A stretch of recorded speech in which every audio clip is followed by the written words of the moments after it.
Hello, welcome to EduFunding. I am your mentor for this topic, chemical equilibrium. When I am talking about chemical equilibrium, firstly you have to know about equilibrium. Equilibrium क्या होता है? So, firstly we introduce equilibrium. So, when I am talking about equilibrium, equilibrium is a general term used in every aspect, whether it is physics, chemistry, or biology. Equilibrium in terms of physics. When all the forces that act upon an object are balanced, then the object is said to be in a state of equilibrium. For example, if I am taking a cube, in this cube, in the left side, force are acting of 30 Newton. Same force are acting on the right side of 30 Newton. Same as the force of acting at downwards of 50 Newton.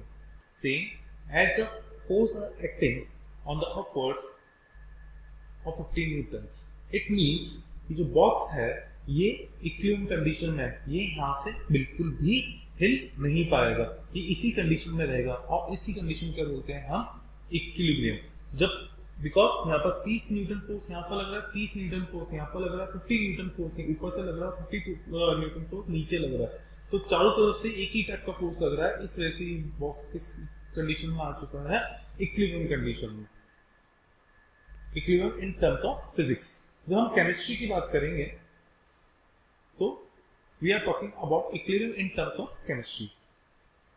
So observe this experiment. There is a beaker, in that water vapors are there and some water is present. Okay. This container is a closed one. And we use a manometer in this. What is mean by manometer? Manometer is used to measure the pressure. See, some part of water can evaporate easily. As you have seen in the household example, जब हम गर्मी का time होता है, अगर मैंने पानी को खुला छोड़ दिया तो वो पानी की जो बॉटल है वो 2 या 3 दिन में खाली हो जाएगी. जब सर्दियों की बात करेंगे तो 7-8 दिन में खाली हो जाएगी. इसका मतलब क्या है कि वाटर धीरे धीरे एवोपरेट होता रहता है, अपने फिक्स टाइम पर वो एवोपरेट होगा. बट जैसे ही मैं इसको बंद कर दूंगा तो वो अपना एवोपरेशन बंद हो जाएगा. क्यों हो जाएगा? वाटर पेपर्स तो अपने ऊपर जाएंगे ही जाएंगे. बट क्या होगा उसमें? After some times, when a liquid evaporates in a closed vessel, the molecule with a higher kinetic energy move from the liquid surface into the vapor phase.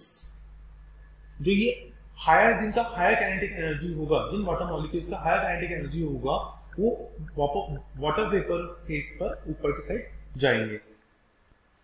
But after some times, like this, you can see, like this, the water vapor is going like this. Okay. After some time,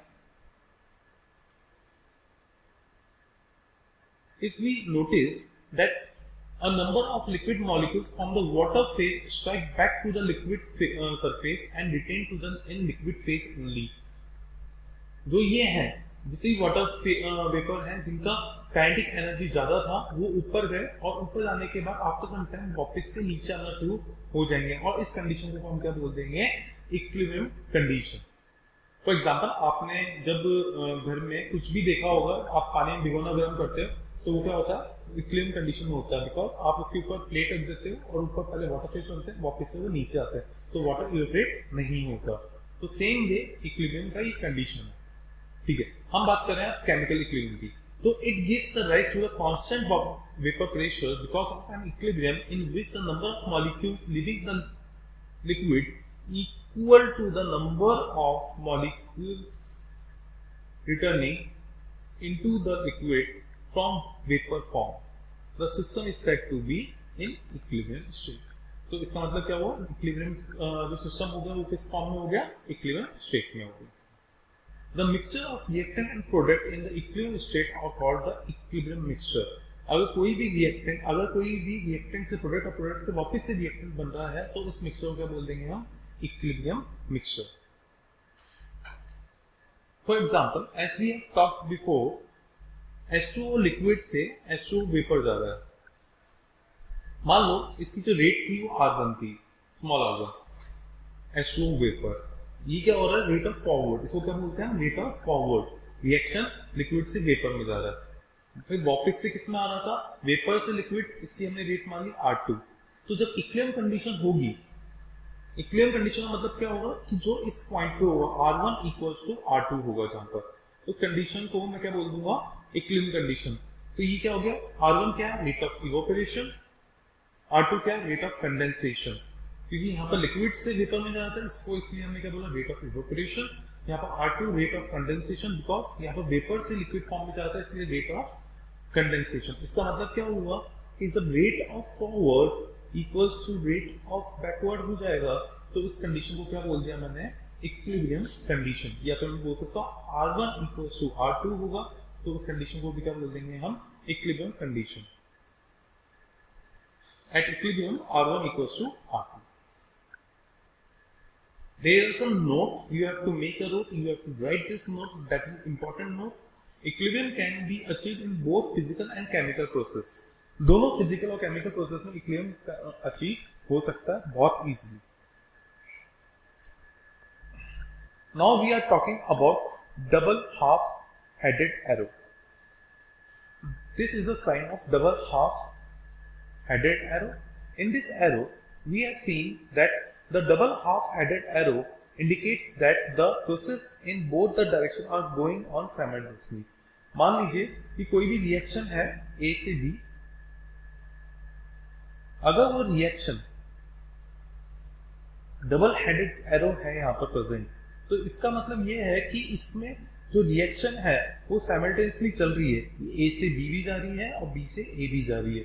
तो वो condition क्या हो सकती है? Equilibrium condition में आ सकती है।